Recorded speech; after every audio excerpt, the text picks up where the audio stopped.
All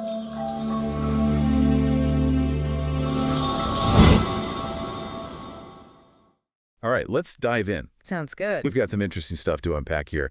A conversation between Elaine and Carol from Ameritrain. Oh, yeah. It's all about breaking into the mortgage world as an MLO. Okay.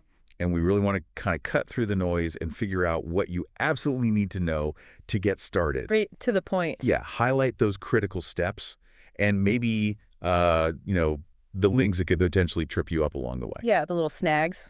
Exactly. And Carol Jackson, who's principal instructor there, she's been doing this for over 20 years. Wow. She also hosts Mortgage Mondays. Okay. And she's really known for making this stuff make sense. Yeah, she's great at explaining things. So let's see what she's got to offer, what insights, particularly for those of you who are considering, taking the plunge into this industry. All right, let's get into it. Yeah, so right off the bat, what I found really interesting was how Carol breaks down this whole process of entering the field. Yeah.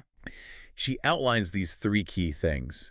If you're thinking about becoming an MLO, like these are the first things you got to tackle. The foundation. Yeah. And the very first thing she points to is that 20-hour safe pre-license course Right. offered by Ameritrain. So the safe course. Yeah. And it sounds like it's really all about prepping for that exam. Think so. Zeroing in on the actual content that's going to be tested. Yeah, and giving you those tools to actually pass the test. Absolutely. So Yeah. it's not just, getting a grasp of the material. Yeah. It's actually being able to, show what you know. Like in a test environment. In that specific way, yeah. That's so practical.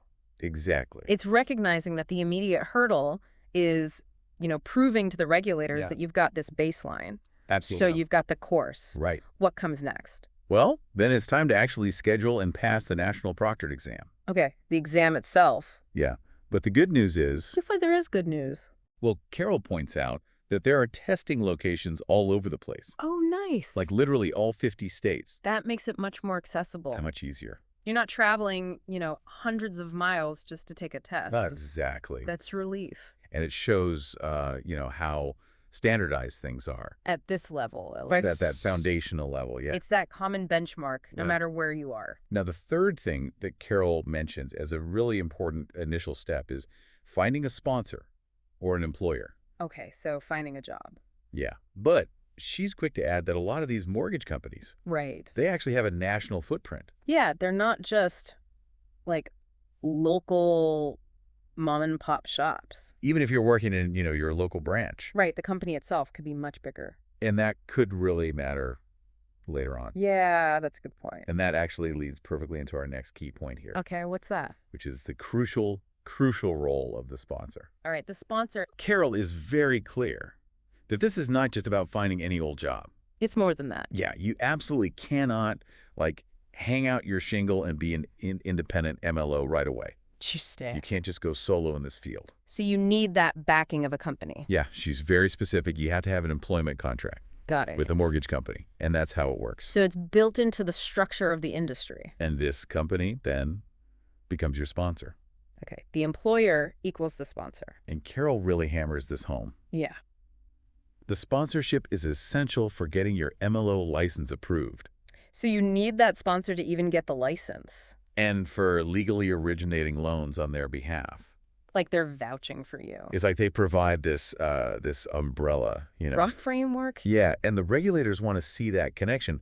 Like, who are you working under? Who's supervising you? It's that layer of oversight. Yeah, this is where it gets really interesting. I like when it gets interesting. Okay, so Carol explains that if your sponsor, if they have licenses in multiple states, Okay. that could potentially open doors for you.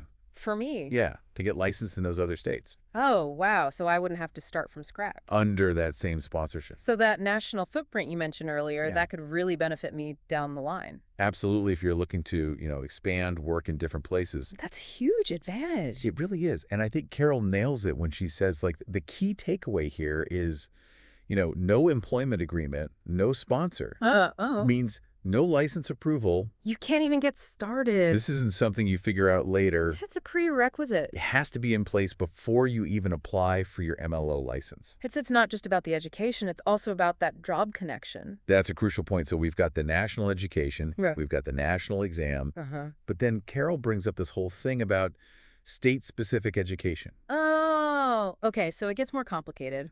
Yeah, and this is where things start to, become a little less clear-cut. Less uniform. Exactly. So Carol points out that about half of all the states out there, Okay. they have these additional pre-licensing education requirements. Oh, so on top of the national stuff. Yeah, beyond that initial 20-hour national course. Interesting. And these extra requirements, they really zero in on the mortgage laws Makes sense. and regulations within that specific state. Right, so it's tailoring it to the local level. And it's not like a set amount of time for every state. Carol mentions it can be like anywhere from an hour Okay. to 5 hours of online coursework, 5 hours, that's a big difference. depending on where you're looking to get licensed. So you really have to do your research. Absolutely. And this is Yeah. a big one. What's that? Carol makes a really important distinction, that national exam. Right. It's national. It doesn't cover any of that state-specific stuff. Oh, so you have to keep those things separate. Yeah, separate areas of knowledge. In a sense, you wouldn't want to confuse yourself. Exactly. And this leads to a really helpful tip that Carol offers. Okay, let's hear it. A lot of people, she says, they find it best to complete the state-specific education after they've aced that national exam. So focus on one thing at a time. Yeah, really concentrate on one chunk of information. Avoid that overwhelm. Especially before that big test. It's a smart strategy. Really break it down into manageable steps. Absolutely. So then the big question becomes, Okay, here it is. how do you even figure out what your state requires? Yeah, good question. Luckily, Carol's got a resource for that. Oh, good. She points you directly to the NMLS Resource Center website. An MLS, got it. And she says this is like the ultimate source Okay. for finding out the exact education requirements for every single state. Sounds comprehensive. Yeah, so no more guessing games. This is where you get your definitive answers. Straight from the source. It's like the official playbook. If you're wondering about extra courses or hours, That's where you look. that's the place to go. Okay, so we've covered education. Yeah. What about the actual application process? Well, Carol explains that once you've, passed the tests, got the education, Hurdles cleared. that's when the formal application process kicks in, and it all happens within the NMLS portal itself. Because that's your main hub. Exactly. And the first step there is completing the MU4 application. VMU4. Carol doesn't get into, every little detail about it. Yeah, that would probably take hours. But it's fair to say it's pretty thorough. It's got to cover all your bases. Yeah, like personal background, professional experience, the whole 9 yards. It's a standardized application, right? Exactly. So it's the same one used across the country for MLO licensing. Makes sense. Keeps things consistent. And then, of course, with applications come fees. Uh-oh, the dreaded fees. Carol mentions things like credit reports, background checks. Makes sense, given the nature of the job. Yeah, it is a financial industry after all. You're handling people's money. And then comes another critical step, and this is where you connect with your sponsor. Right, that all-important sponsor. But here's the thing. You do it within the NMLS portal. So it's all tracked electronically. Like the regulators are really seeing that link. That connection is official. Right, it's that electronic verification. That you're working under a licensed company. And then lastly, Carol reminds us that you might need additional documentation. Oh. Depending on your state. So even though it's a national platform, There can still be those little variations. each state can have its own quirks, Exactly, and to help with all this paperwork, which can be overwhelming. Carol points to another super helpful NMLS resource. All right, lay it on me. It's the state checklist and fee page, Checklist and fees sounds important. and you can find it under the Licensing and Registration tab on the NMLS website. Easy to navigate. And this page is like your holy grail. It lays out all the required documents Okay. and the fees for each state.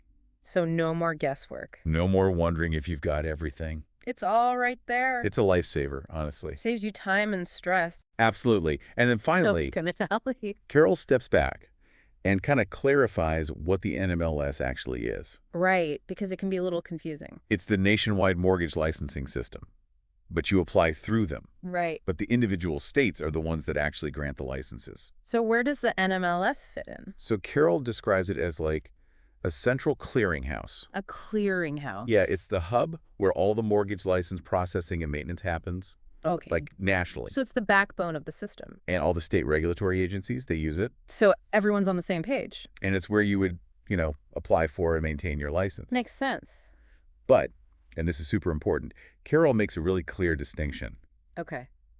The NMLS itself, it doesn't actually issue license approvals. Oh, so they don't have the final say That power belongs to the state. to each individual state. Yeah, the state's regulatory agency that handles mortgage licenses. So the NMLS is more like a middleman? Exactly, like a facilitator.